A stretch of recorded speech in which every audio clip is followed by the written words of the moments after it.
Alrighty, ladies and gentlemen, Wuthering Waves has been coming out with quite a bit of news regarding Galbrena, and of course, Wuthering Waves version 2.7. And we're gonna take some of the time today to just go over all of the incredible new things that have come up in store, and we'll be taking that in two parts. And the first part that we're of course going to be focusing our attention on is going to be the full kit reveal of Galbrena with everything when it comes to her character, as well as a preview of her animations, alongside, of course, her combat showcase. And this one's a bit of a shorter one, and apparently there was actually a typo where the devs or the intern, whoever was involved, spelled it as Withering Waves. But that person has been fired, and now the name has changed back. So why don't we go ahead, give it a bit of a look, and see what this one is all about.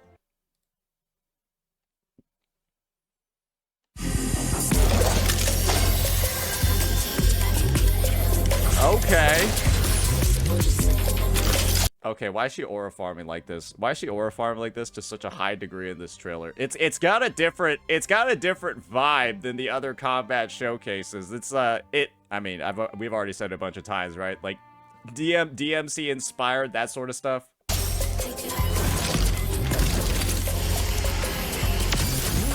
The animation is really like low FPS, but it kind of has like its own charm. It's like extremely low frames per second, but it like makes it better.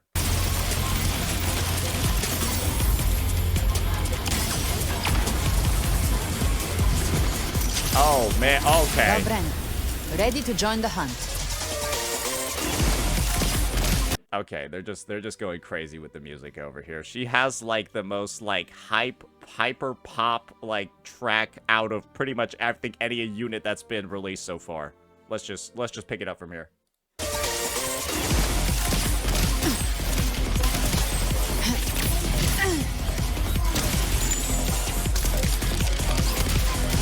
Let's settle the score.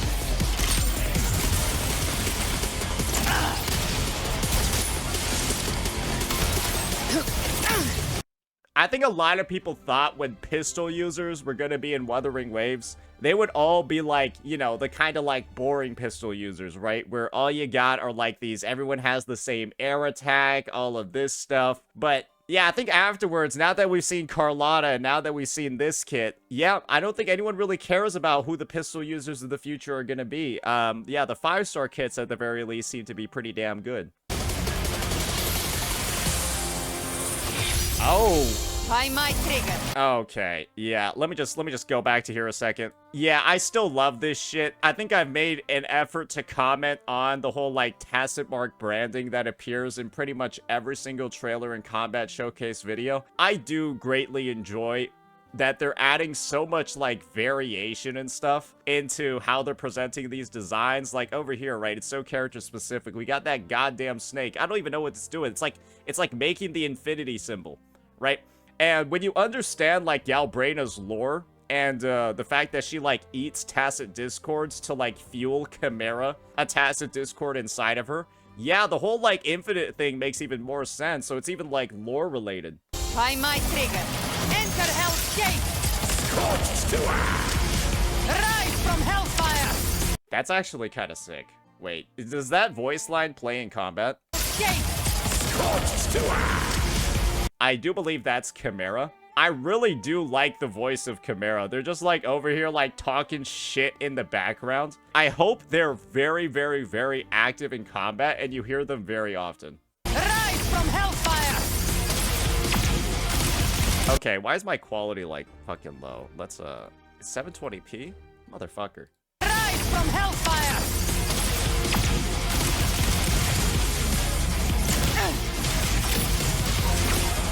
Tainted Hellfire! I wonder if she's gonna be one of those characters where you actually do have a use case for her air attacks. Because I'm gonna be real over here, right? There's a lot of moves in Wuthering Waves that are kind of like very... The way that I would describe them would be cosmetic, in that you don't ever actually use them. I would love to see if this one's more of like an AoE version that you want to use in like Whimpering Waves. Because like, look at that. That's some pretty good like AoE coverage. It would be cool if she's a character where you like use this attack in Whimpering Waves and then you use like different ones in the TOA.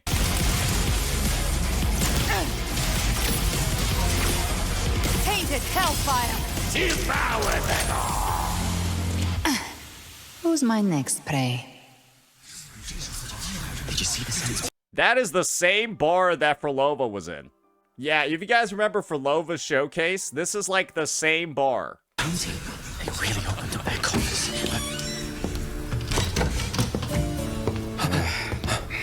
What is she up to? The usual. This is the upfront. Finish the This is, okay, this is 1000% Witcher vibes. And even the person giving her the task also sounds kind of like evil. I don't know, you guys remember how I said there was gonna be that whole, you know, Galbrena's gonna have a, killing monsters scene? I don't know, I feel like that's gonna be in her showcase now. That guy, this guy over here, I'm gonna be real with you, he seems a little bit evil.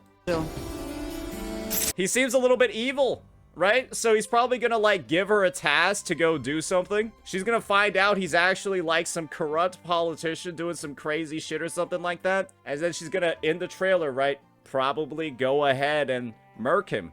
And I need her to drop that line, though. This is the upfront. Finish the job Just and tell me, is it a worthy opponent?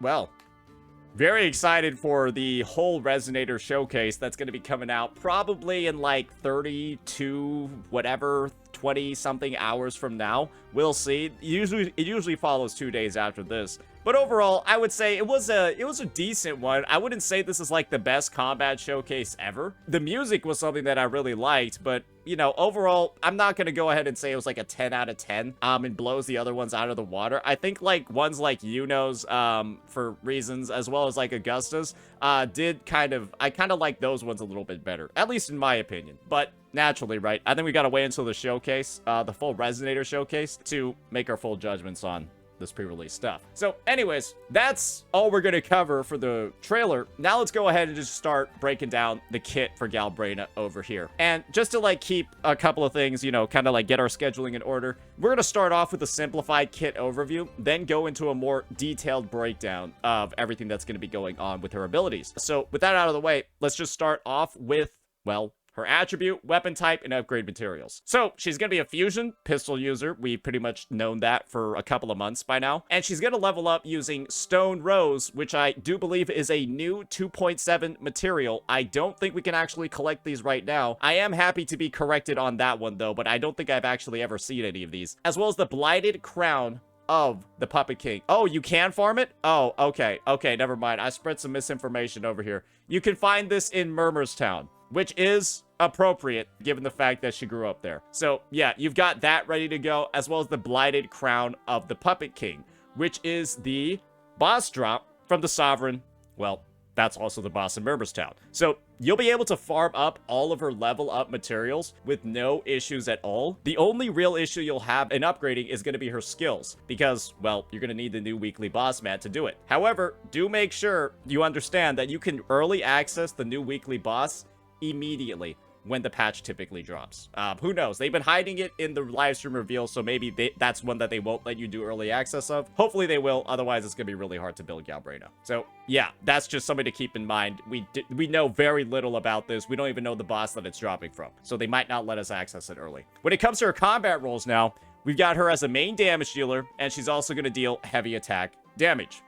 This is one of the shortest combat roles lists I think we've ever seen. Now let's go ahead and get right on into her normal attack. And this is what I meant by simplified overview first, then a more detailed one. Kuro typically has started splitting out their kits to go with a more, you know, surface level one, and then they start diving into the specifics of the abilities down over here. As you can clearly see, it's much longer. So just starting off with the introductory one, we've got her normal attack. The first one's going to be basic attack, deal fusion damage. Heavy attack, consume stamina to deal fusion damage. And the mid-air attack is where it gets a little bit interesting. She's going to press normal attack while in the air to just plunge like that, but she's also going to have the ability to hold the normal attack button to continuously consume her stamina and then launch a bunch of shots at the people below.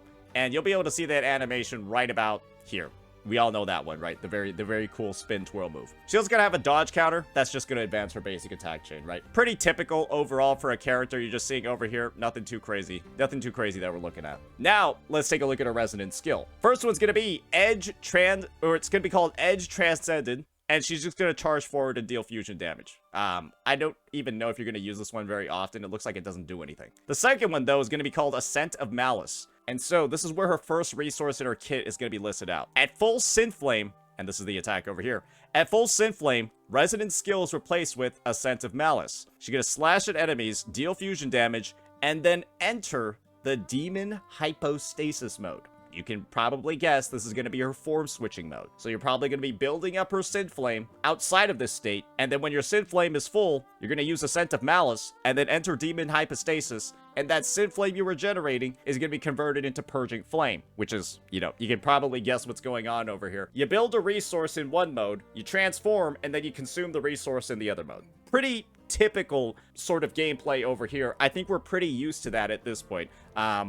You know, because there's a lot of characters, even like Havoc Rover. They all have mechanics like that. Now let's get on into her liberation. Attack the target and deal fusion damage. And she's going to gain a multiplier increase for various enhanced attacks during Demon Hypostasis. So I think that this has like two components to it. The first is just dealing damage. And I think there's a passive component as well. Either maybe it's like a buff or maybe it's just a passive where she goes ahead and gains, well, more damage on all of her attacks. So kind of just like an enhanced state and a lot of different buffs that are being applied to her to increase her damage after she enters the enhanced state. That's what it looks like over here. Now, let's go ahead and take a look at our Forte Circuit. And this is where stuff's going to get a little bit wordy, even on the more simplified version. So, beyond Threshold. By default, Galbrena is in the Threshold state, and in this state, she accumulates Afterflame and Synth Flame. While in Demon Hypostasis, remember, she starts off in Threshold, and then when her Synth Flame is full, she transforms into Demon Hypostasis. While in Demon Hypostasis, basic, heavy, mid-air, and dodge counter attacks and resonant skill are all enhanced. And during this period, attacks will consume Purging Flame on hit. While she's in Demon Hypostasis, the more Afterflame Galbrena has, the more damage enemies take from various enhanced moves. And when Purging Flame depletes, Galbrena exits Demon Hypostasis automatically. So you should think about it this way when it comes to these three resources: Afterflame, Synth Flame, and Purging Flame. This is basically how it works. You'll build up Afterflame and Synth Flame prior to entering Demon Hypostasis. And when you're in Demon Hypostasis, your Afterflame that you have is going to buff your overall damage, and then you'll consume Purging Flame, which Synth Flame directly translates into. The thing that's a little bit missing from this description is all the stuff regarding Afterflame, so we'll cover that in just a second. So, now moving on to Hellstride, press dodge while in a combat action to deal fusion damage. This does not interrupt the hit counter of the basic and heavy attack stages. So basically, dodging is really additionally beneficial for Galbrena's kit. She actually has like some built-in damage whenever she triggers a dodge. So yeah, and you know, it doesn't interrupt her basic attack chains. So very meant to embody that whole sort of like stylish combat playstyle. Very Devil May Cry-y for sure. Next, she's got Burning Drive. Casting intro skill, Hellstride, enhanced basic attack 4, and all resonant skills will increase Galbrena's attack and resistance to interruptions within a certain period of time. This to me just reads like an inherent skill that's just tacked onto her forte. Cool that she has all of these self-damage bonuses, simply from just using regular ass attacks. And next, the Forte Gauge. And this is where we're going to get an in-depth explanation of Afterflame and Synth Flame. So while in the Threshold state, Galbrena recovers Afterflame when nearby resonators in the team use an Echo skill. Echoes with the same name can only trigger this effect once, and this effect resets when Galbrena exits Demon Hypostasis. All Afterflame is removed upon exiting Demon Hypostasis. And while in the Threshold state, hitting an enemy with various types of skills recovers Synth Flame. So this is, again, a bit of a review of her resources. She builds up Afterflame when other teammates use Echo skills. That just boosts all of her outgoing damage during Demon Hypostasis. Synth Flame is a resource that when full allows her to enter Demon Hypostasis. And when she enters Demon Hypostasis, her Synth Flame is converted into Purging Flame. And Purging Flame is what she uses to, well, trigger her attacks. So that's essentially how her entire Forte Circuit ends up working out. And when you take a first look at it, it might seem a little bit confusing, but overall, I wouldn't say it's too hard to get a grasp of, how you're going to be managing all of this stuff. So yeah, that's actually going to be the shortened overview of her kit. And you guys might have realized, well, boy, oh boy, this isn't really that long. However, there are a couple of things that I want to talk about right off the bat before we dive into, the more in-depth overview. And let me just pop open my game real fast. So, now we're back, and one thing that I just want to make clear for individuals when it comes to things like echo skills, and that whole Afterflame generation, is that there aren't actually a lot of abilities in the game that count actively as echo skills. One character in particular that really shows you what these echo skills are all about is Cantarella, and you basically need a description in your ability that says something like this. Casting this skill is also considered casting an echo skill, right? That's on her liberation. And then of course, right, you've got a bunch of abilities in her Forte Circuit over here. Casting this ability is also considered an echo skill.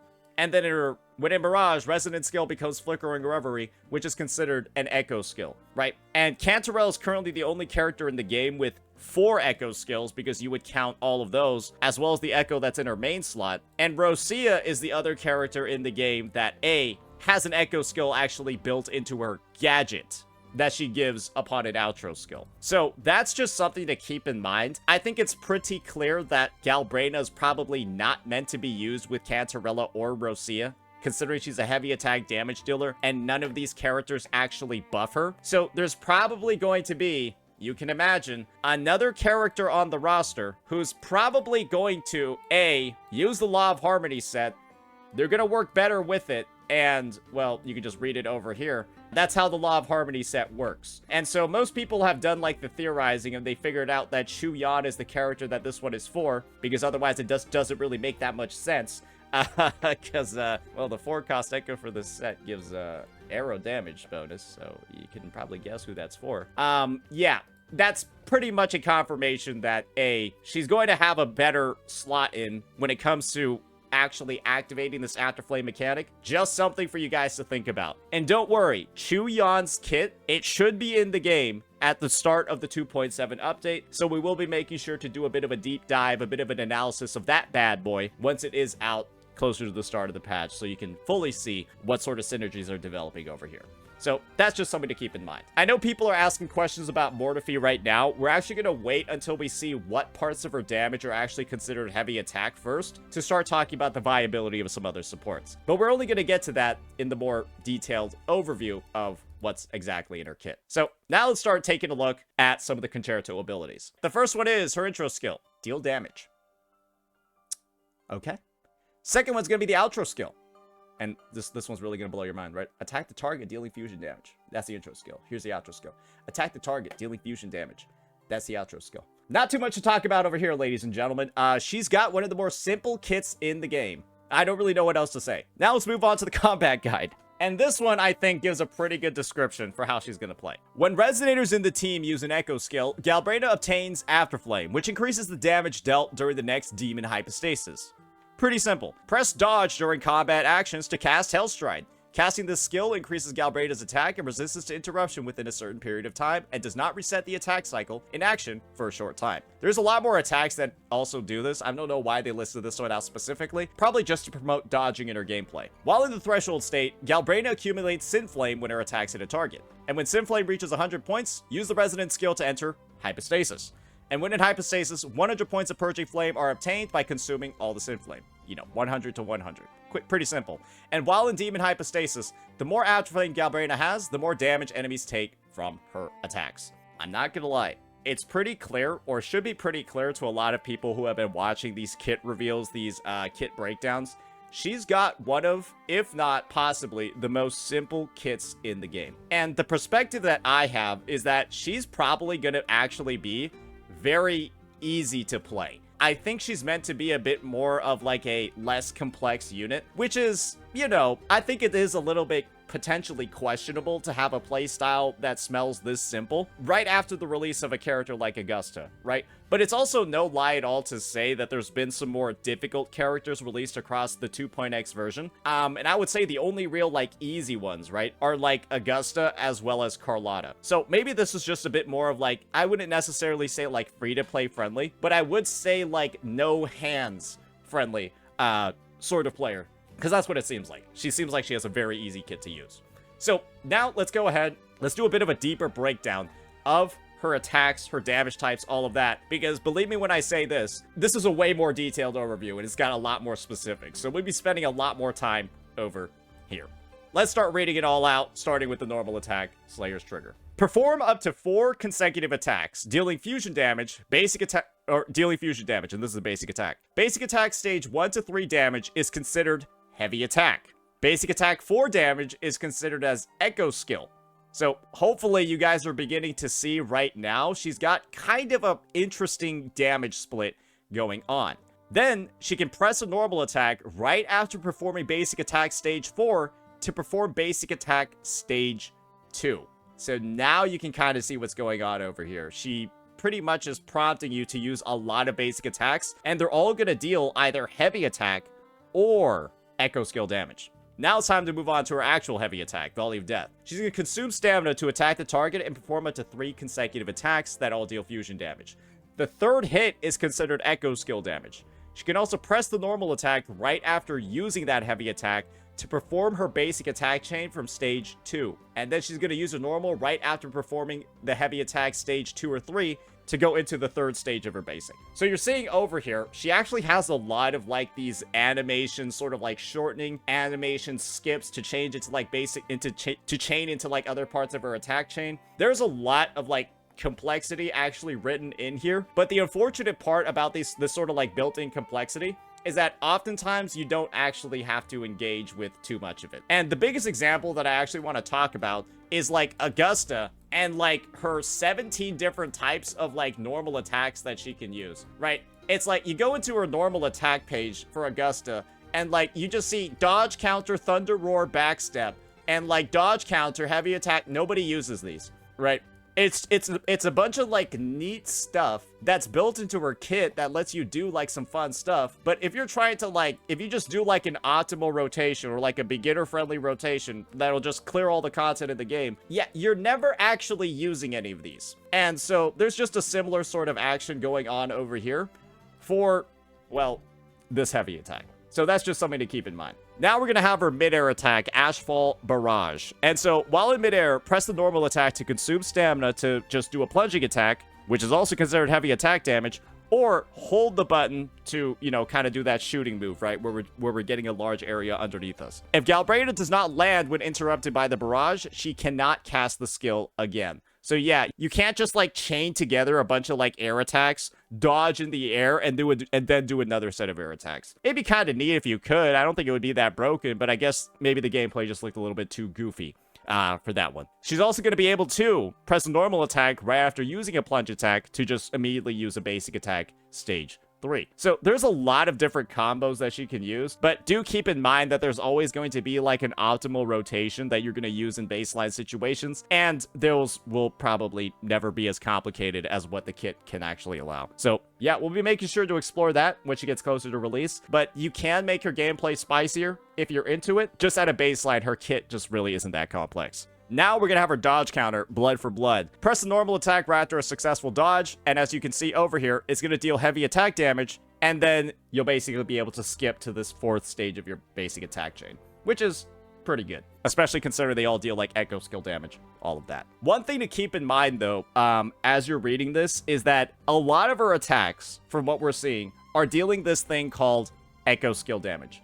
And one thing is pretty clear about echo skill damage. There's not a lot of ways to boost it in the game. There's very few ways to boost echo skill damage in the game. And what I'll just go through right now are some of the different ways that you can actually trigger it, right? So the first one's going to be the most like free to play of them all, right? The Law of Harmony Echo set, which requires somebody else on the team to actually activate it. And that's going to allow you to have up to, well, 16% echo skill damage. So that's one source of it, which is, you know, it's a modest amount. It's pretty decent. Another source that you're going to have is going to be on the Flaming Claw Prince set currently, and that's going to be, well, the Corsair Echo. And this thing is going to provide a passive bonus of 12% fusion damage and then 20% Echo skill. So it's pretty clear who's actually supposed to be using this set by now. I think we already talked about it way earlier on. But yeah, that's what it's looking like over there. Yeah, that 20% Echo skill damage.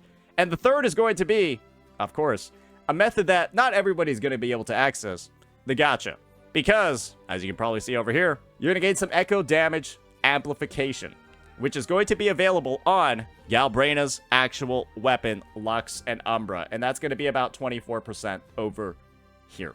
So that's another thing to keep in mind as well. This stat is not as available as I wish, but you do get a pretty healthy chunk from the Corsair. I will say that. It is kind of impressive that the Corsair's Echo skill damage bonus is 20%, which is like more than the entire Law of Harmony Echo set, right? Which is on your support at its max number of stats. So this actually does seem to be a pretty respectable amount.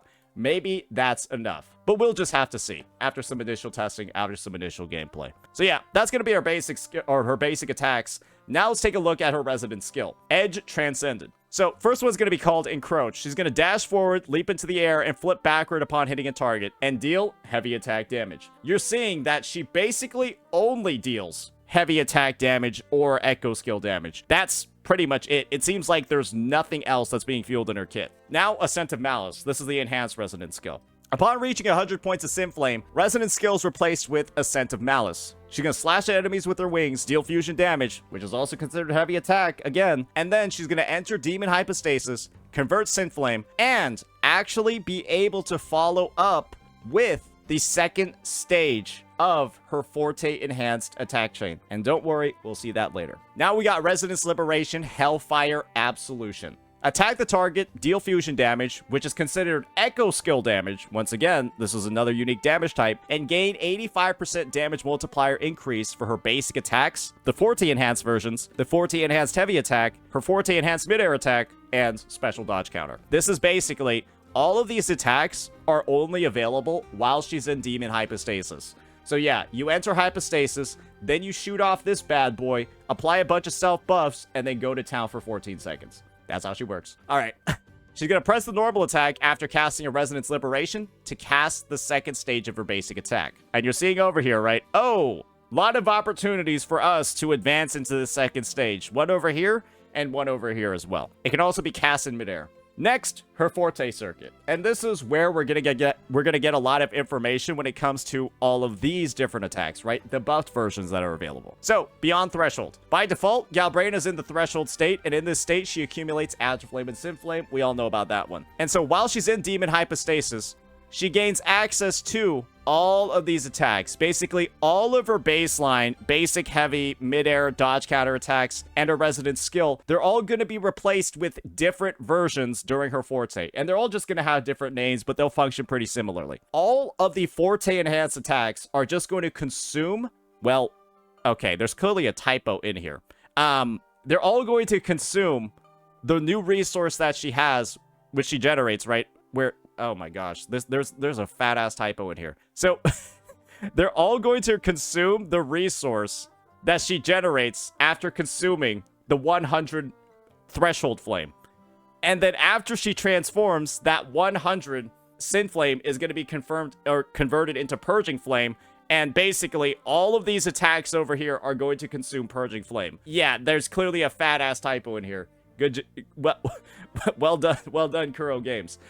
So yeah, that's essentially the breakdown over here. I know it looks super confusing. It's really not. While in Demon Hypostasis, every point of Afterflame is going to increase the damage of your base of all of those attacks by 1.5% up to 60%. And that buff is going to be removed after you exit Demon Hypostasis. So yeah, building up this Afterflame is kind of important, but unfortunately, there's not a lot of characters on the roster that can currently do it right now, because that is up to a 60% damage bonus that we're seeing over here. And when Purging Flame depletes, remember, that's the resource that you get after converting your Sin Flame. When Purging Flame depletes, or after staying in Demon Hypostasis for over 50 seconds, it's going to end automatically. So, yeah, I don't think they really needed to add this line in here. 50 seconds is absolutely nuts. It's just like an overworld thing at that point. Now, let's just move on and take a look at some of the Forte enhanced attacks. The first one's going to be Seraphic Execution.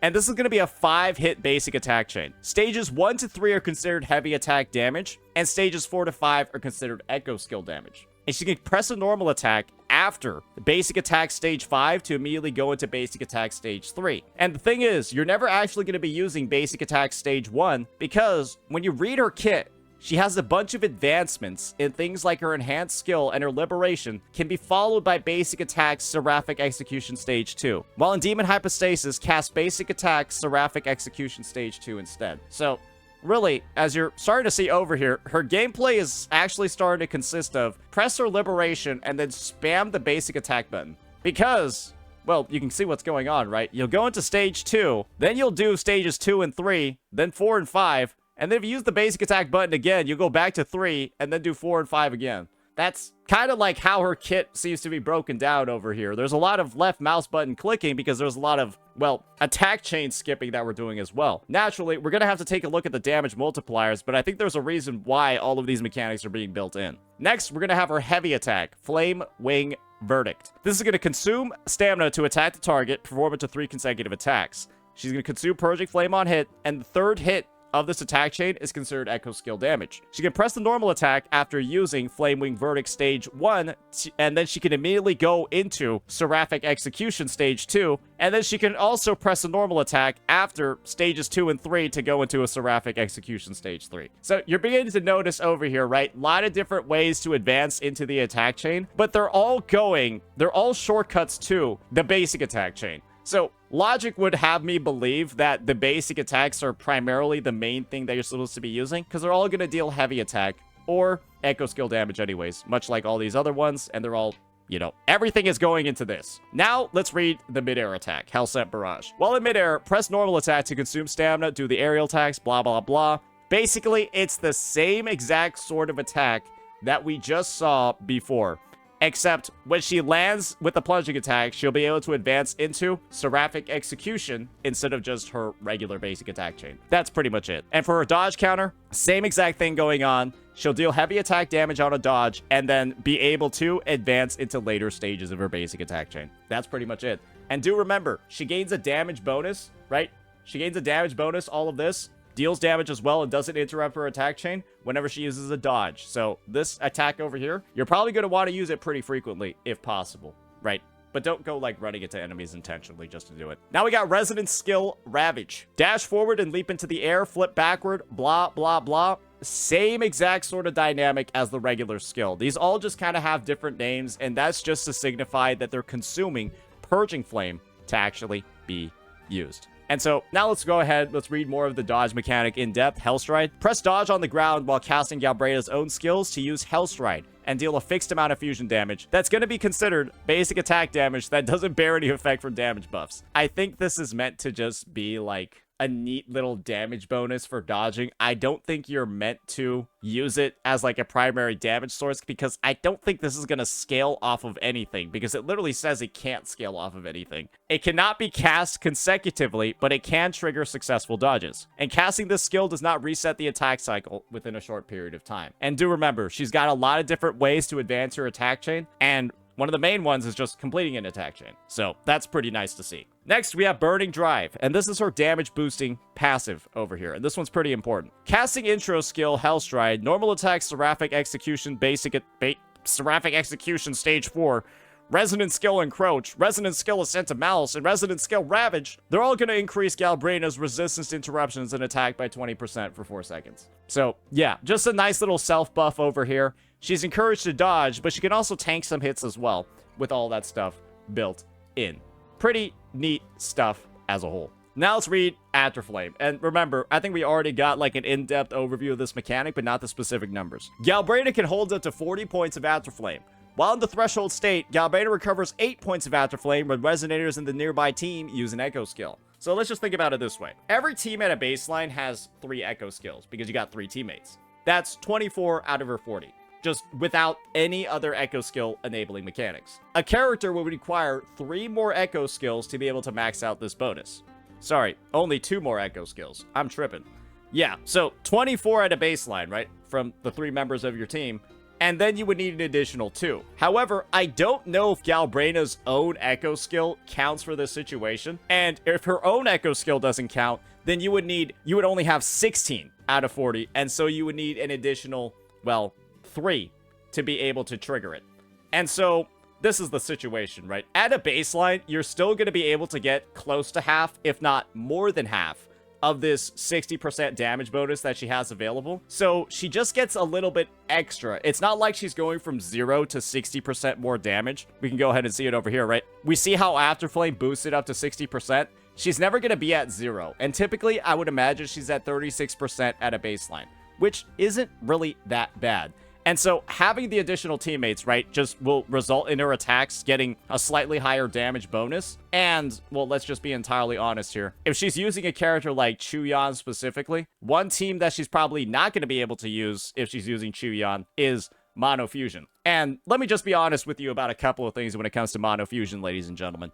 Yeah, it's got its own damage bonuses for sure, right? We got things like up to 15% fusion resistance ignore. We've got things like 18% attack and like 20% fusion damage bonus. We've also got set effects, right? Like a flaming claw print and stuff like that, as well as potentially even Lupa's weapon as well for even more fusion damage. This is kind of like the trade-off and the balancing that's being done over here, right? Because this basically means that she isn't using mono fusion, because as far as I'm concerned, there's not really a fusion character that has a bunch of different echo skills. Maybe that'll be something that comes out in the future, but that's something you gotta keep in mind as well. Because I think that if she was able to have this full damage buff in the Mono Fusion team, it would probably be a little bit too strong. Or she would have to be undertuned elsewhere in her kit to make sure that she's not too strong in that team. So that's just something like on the balancing scale to actually keep in mind, because being a fusion character is one of the best attributes in the game, at least in terms of your meta viability, because you already have one of the most stable cores on the roster over here, and just having like a third, Chang Li is the most replaceable member of this team. If you put in an Encore, you put in a Chisha instead of her, the team basically almost functions very identically. You'll have like seconds of difference in clear time. That's how stable this core is. And so basically any fusion character that comes out as like a potential DPS is just easily able to shine in this lineup. That's just the truth of the matter because of how strong that core is. So yeah, that's our overview of the Afterflame mechanic. Once again, you'll still get it at a baseline, but you can maximize it further with more echo skills on your team. And of course, the Law of Harmony set. Galbrena, or so Synflame is going to be the last resource. I don't even know why that started playing now. Galbrena can hold up to 100 points of Synflame while in the threshold state, hitting an enemy with a basic, heavy, blah, blah, blah, all of that. It's all just going to recover Synflame. So, yeah, that's not too complex over here. Now, let's read her intro skill. Attack the target and deal fusion damage. She can also hold the normal attack after casting this skill to cast a heavy attack, Volley of Death Stage 2, and while in Demon Hypostasis, she'll be able to use Flamewing Verdict instead. She can also press the normal attack right after casting this skill to perform a basic attack stage 2, which is replaced with the enhanced version if she's in Demon Hypostasis. So it's pretty clear. The intro skill does let you advance some things. It's not as basic as just attack the target and deal fusion damage, and chances are you're probably just going to go ahead right into some basic attack chains. Outro skill. Attack the target, dealing fusion damage equal to a pretty decent chunk of Galbrena's attack. I kind of actually like seeing a more basic outro skill. It's been a while since we've had an outro skill that just deals damage. I'm going to be real with you over here. I think the last time we had an outro skill that just dealt damage was Carlotta's. Yeah, it was like Carlotta's was the last time we had an outro skill that just dealt damage. So it's kind of nice to see one of these again. I do think that her motion value is actually higher than Carlotta's though, or maybe it's exactly the same. Yeah, I think it's exactly the same. All right, now let's get into the inherent skill, the first one over here. One stack of Fated End is inflicted on the target when the following skills hit. Every single ability in her fucking kit. Yeah, I think that's just every single attack in her kit. I'm not going to bother reading these out. That's my take. I think it's every single attack. So she gains a stack, up to 4 stacks. Each stack will amplify the damage dealt by Galbrena's normal. Isn't this just all of her fucking damage? Why are you listing it out all individual? This is just everything. Are there even more attacks in her kit? Each stack amplifies the damage dealt by Galbrena's attacks by 5% for 5.5 seconds. The same type of skill can trigger this effect on the same target once every 5 seconds. So yeah, basically, the more she attacks a target, the more damage the target takes from her. And this is also the other thing. Guys, why would her echo skill damage not apply to this? You do realize that echo skill damage is part of these attacks. So let's just stop spreading misinformation that the echo skill part of her attacks wouldn't get the damage bonus when literally that is what is in these attacks over here. So yeah, this will just basically, I think the only attack in her kit that's, no, even Hellstride will trigger it. Yeah, I don't even know. This is literally every single attack in her kit.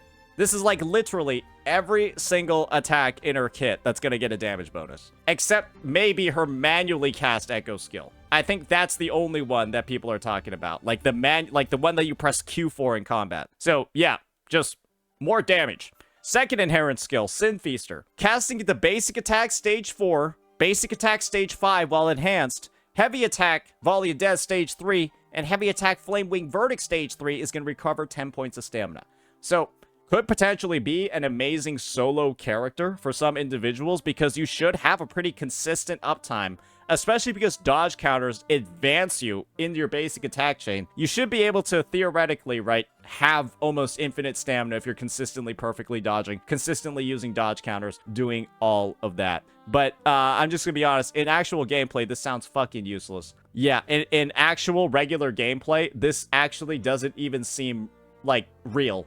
Because I don't remember the last time I ran out of stamina in, like, TOA or Whimpering Waves. Like, playing characters that use a lot of stamina or, like, heavy attacks baseline in their kit. So, yeah. I would say this is balanced out by the fact that, like, this almost seems like her actual... This, to me... Burning Drive, this effect over here that gives her a 20% attack bonus. This, to me, seems like her actual inherent skill. It's just, like, built into her Forte Circuit for some reason. So, I wouldn't view her lack of meaningful second inherent as that big of a deal. Because you look at this, it's just a 20% attack bonus after you attack anything, right? It's also tacked on top of all of her other effects. This, to me, is enough as an inherent skill on its own. Alright, so... now that we've done this whole, like, kit overview, let's do a little bit of a talk. Let's have a bit of a conversation, right, about what I think about her kit as a whole. I think that she's going to have a lot of degrees of flexibility on the roster, right? I think that she's still going to be fine in Mono Fusion, even though there's not any real dedicated heavy attack buffers unless you want to go Sustainless and run Mortify. But I also think that her performance with Mortify, or right? These characters that have these built-in heavy attack damage amplification, it might not be as good as you're potentially thinking.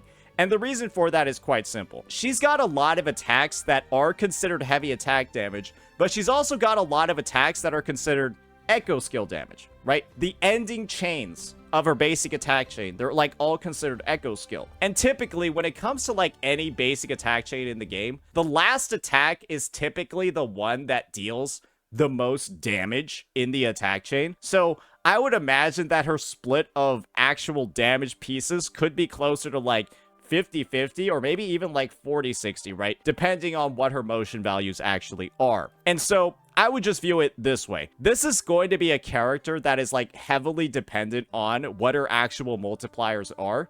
Because, well, if all of her good multiplier abilities are the ones that happen to deal echo skill damage, then, well, it's not really going to be that beneficial to have heavy attack. But on the flip side, if it's way more balanced out and heavy attack is actually a super beneficial role, then you're probably going to have a pretty good time. However, another thing to keep in mind, though, is the fact that she literally only has 2 damage types in her kit. I did not see a single attack that deals basic attack damage aside from the Hellstride dodge, which doesn't even benefit from damage bonuses, so it doesn't count, and echo skill damage. Every single attack in this kit is either heavy attack or echo skill damage. And what that basically means is that she's also going to be one of the more picky characters in the game when it comes to echo substats, right? Because any liberation damage roll is dead.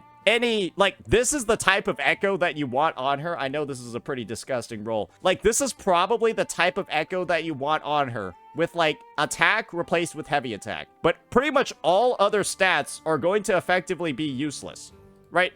Resonance liberation damage, useless. Resonance skill damage, useless. Basic attack damage, also use. I don't have that as a roll. My rolls are too good on this set. But you can get the message that I'm saying. She is, in my opinion, potentially not necessarily at a Brant level of investment because the guy just needs ER so much. But there's a lot of, well, very specific roles that you want on Brant, like basic attack damage, ER, all of that. And I feel like Galbrena is going to be a similar way because she literally doesn't deal liberation, basic, or skill damage, which is a bit rough. So, yeah, I would just say there's definitely a lot of interesting tidbits when it comes to her kit. I think it is pretty unique design with what Kuro's doing, but I still think the point remains over here that I've already talked about before. And that's going to be the dynamic of, well, how echo skill damage actually works in the game. It's pretty clear by now there's not a lot of sources. And one thing that I'm particularly a little bit concerned about potentially is the fact that her weapon is basically a clone of Frolova's. And when it comes to Frolova's weapon, there's not a lot of other great alternatives because echo skill damage amplification is built into Frolova's weapon. And it's also built into Galbrena's. And there's not really a lot of other echo skill damage sources in the game. And so the end result is that these weapons end up feeling like they're a lot more necessary than other ones. But I would dare say, ladies and gentlemen, we just gotta wait and see how she performs on Static Mist. Because the end result might actually be, well, the performance is a little bit overhyped. Just like how when Frolova's on her weapon or on String Master, people were saying, oh, there's a 47% difference between the performance. And then in actual practice, the clear times are like 3 to 4 seconds apart, using String Master versus Frolova's own signature. So, that's my take. You just gotta wait and see to see how she works on Static Mist, because chances are she might just be perfectly fine. She just might be perfectly fine with the free-to-play option because Static Mist's base stats are so good. So, yeah, I would just say overall, this is one of, like, the biggest sort of, like, wait-and-see characters that I've personally seen on the roster, because she does have so many potential lineups that I think are going to work out well, right? The whole Mono Fusion thing. We got the whole, like, Shorekeeper Mortefi thing. We've also got even a potential Frolova synergy herself, because Frolova also buffs heavy attack damage. That's a bonus that she has built into her kit. So, yeah, I think there's a lot of potential lineups out there, but we just gotta wait and see how the numbers are all breaking down and just how intriguing her gameplay is actually gonna be. So yeah, that'll be that for this one, ladies and gentlemen. We will also be covering her weapon as well, a bit more in depth, and talking about some of the alternatives over there. So be on the lookout for that one. Let me know what you all thought about this breakdown, this overview, some of the thoughts we shared. Peace out.